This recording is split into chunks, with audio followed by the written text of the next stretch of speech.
नमस्कार दोस्तों, आज बात करूंगा मैं एक अजीब सा टॉपिक है, अजीब सा मन में आया भी और ये कहीं ना कहीं प्रैक्टिकल है। जो आपने थंबनेल में देखा होगा वो मेरे हिसाब से वो प्रैक्टिकल भी है और लोग कैसे फंस जाते हैं क्रेडिट लाइन में, उसके बारे में प्रैक्टिकल में बात भी करने वाला हूं। वीडियो पहली बार देख रहे हो तो लाइक कर देना, चैनल को कर लेना सब्सक्राइब। आपने थंबनेल में देखा होगा कि जो थंबनेल है मैंने लगाया हुआ है कि लोग क्रेडिट लाइन के चक्कर में क्यों फंस जाते हैं, चाहे वो होम क्रेडिट हो, चाहे वो धानी का ऐप हो, चाहे वो किस्त हो, चाहे और भी प्लेटफॉर्म्स हो, चाहे वो बजाज का ही क्यों ना हो, चाहे अब सबका नाम तो नहीं लेना चाहूँगा, बहुत सारी हैं जो आपको क्रेडिट जो है देती हैं और कहते हैं कि आप लोन प्राप्त करिए और उसके बाद ईएमआई में उसको कन्वर्ट कराइए और उसके बाद पेमेंट कीजिए।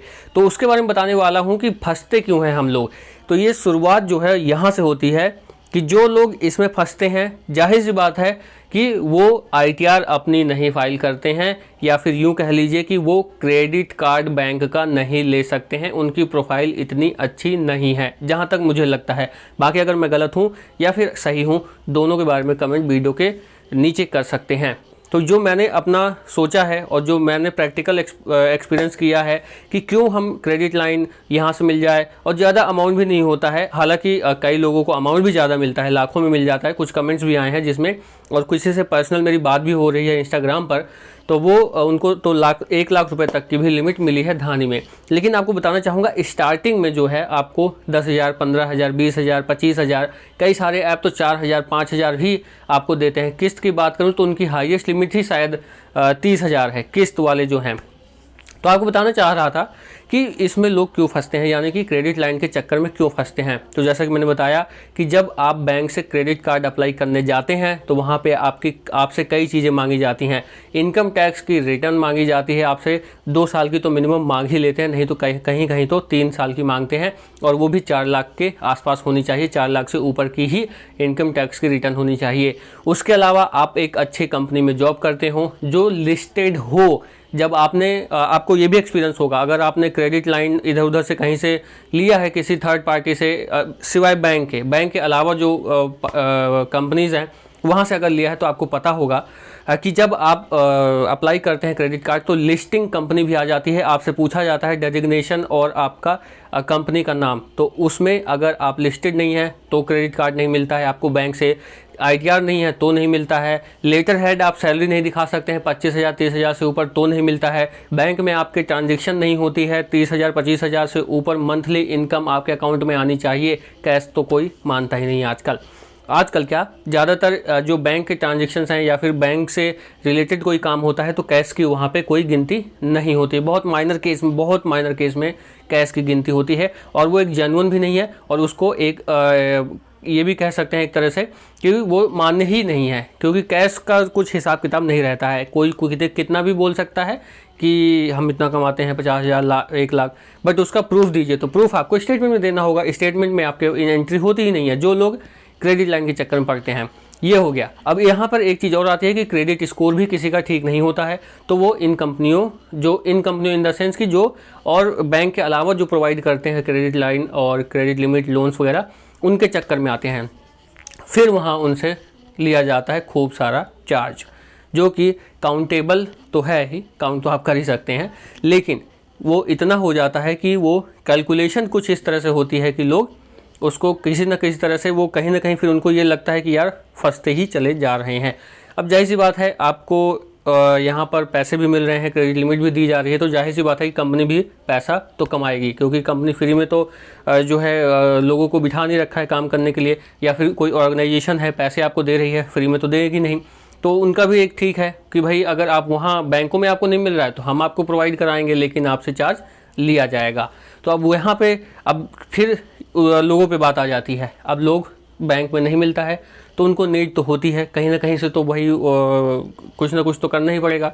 अब इसमें ये भी नहीं है कि एकदम मतलब हाथ धो के ही पीछे पड़ गए कि नहीं चाहिए ही चाहिए, एकदम जिद्दी कर दी। नहीं, ज़रूरत होती है, सबको लगता है कि यार एक क्रेडिट कार्ड होना चाहिए, और उसमें ये हो जाता है कि 1 महीने 2 महीने जो है खींच लेता है आदमी अपने फाइनेंस सिस्टम को, जो मंथली उसका शेड्यूल होता है कि अगर मान लीजिए आज भी इस महीने में अगर खर्चा आ गया कि भाई 5,000 या फिर 10,000 का खर्चा है और क्रेडिट लाइन से कहीं से उसको मिल रहा है, लोन वगैरह ले लिया और 1,000-500 रुपये एक्स्ट्रा लग गए, तो सोचता है कि ले ही लिया जाए। ज़्यादातर ये चीज़ें फ़ोन्स वगैरह, सामान वगैरह में होता है, वो EMI पे ले लेते हैं। तो इन सब चीज़ों को देखते हुए ये बात सारी समझ में आपको आ गई होगी कि बैंक से जो लिमिट्स क्रेडिट कार्ड नहीं मिल पाते हैं, वही फिर अदर कंपनीज जो होते हैं, जो कंपनी होती हैं जो प्रोवाइड करते हैं क्रेडिट लाइन और होम लोन वगैरह, होम लोन तो गलत शब्द आ गया बीच में, लोन्स प्रोवाइड करती हैं जो कि पर्सनल लोन होते हैं ज़्यादातर सारे। तो इन सब चक्कर में इस वजह से मुझे लगता है कि लोग आ जाते हैं, क्योंकि प्रोफाइल इतनी मतलब उनकी ठीक नहीं होती है और जो बैंक को डॉक्यूमेंट्स चाहिए वो प्रोवाइड नहीं करा पाते हैं। तो इस वजह से फिर ये अदर जो जगह हैं और जो जगहें हैं, जो कंपनीज़ हैं, उनके पास जाते हैं, जो कहते हैं कि आपको बैंक नहीं दे रही है तो हम आपको देते हैं। तो कई बार बेनिफिट भी होता है, ऐसी बात नहीं है, इस चीज़ का बेनिफिट भी होता है। तो अब यहाँ पे कंपनी का थोड़ा सा तारीफ़ करना चाहूँगा कि देखिए, जिनको कोई जो बैंक हैं वहाँ से क्रेडिट कार्ड और ये सब नहीं मिल पाता है, उनको ये लोग अमाउंट जो है प्रोवाइड कराते हैं, क्रेडिट लिमिट प्रोवाइड कराते हैं, कुछ लोन्स दे देते हैं 10-15 हज़ार का। तो वो एक रिस्क पे ही देते हैं। और कई बार तो शायद कुछ लोग, 1-2 लोगों को तो मैं ही जानता हूँ, पर्सनली जानता हूँ, यूट्यूब के माध्यम से नहीं या फिर इंस्टाग्राम के माध्यम से नहीं, पर्सनली जानता हूँ, जिन्होंने यूज़ किया और पे नहीं किया। कंपनी का नाम नहीं लेना चाहूँगा। बाकी कुछ लोग जेन्युइन होते हैं, बहुत सारे जेन्युइन, ज़्यादातर लोग जेन्युइन होते हैं, कुछ ही शायद मेरे हिसाब से कुछ परसेंटेज में होते होंगे लोग जो सोचते होंगे कि स्मार्ट तरीके से हम पैसा भी ले लें और पे भी ना करें। लेकिन जब वो ऐसा करते हैं तो उनकी प्रोफाइल कहीं ना कहीं ख़राब होती है। तो इसमें जो कंपनियां हैं वो थोड़ा सा यहाँ पे उनका प्लस पॉइंट ये हो जाता है कि जिनको बैंक नहीं दे रहे हैं क्रेडिट लिमिट या फिर लोन्स वगैरह, थर्ड पार्टी उनको प्रोवाइड करती है, जो कि अदर कंपनीज़ हैं, फाइनेंस की कंपनियाँ हैं, जो आपको क्रेडिट लिमिट और लोन्स वगैरह, बैलेंस भी, यहाँ तक कि आपके अकाउंट में बैलेंस भी आ जाता है। किस्त की बात करूँ तो उसका भी एक्सपीरियंस है, उस पर भी वीडियोस आने वाली हैं। तो वो लोग बैंक में आपको डायरेक्ट दे देते हैं, आप यूज़ करिए फिर भर दीजिए। बस ये है कि चार्ज थोड़ा ज़्यादा रहता है और टाइम भी कभी कभी कम मिलता है जो बैंकों में मिलता है।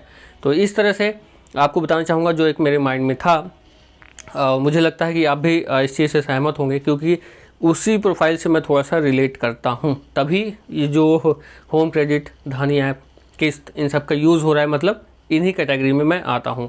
क्योंकि अभी इतनी प्रोफाइल ठीक नहीं हुई है, इतनी जो है डॉक्यूमेंटेशन ठीक नहीं हुई है अभी, जो कि बैंक में दिखाया जा सके और वहाँ से क्रेडिट कार्ड लिया जा सके। और जो चार्जेस की अगर बात करूँ तो बैंक में बहुत कम है।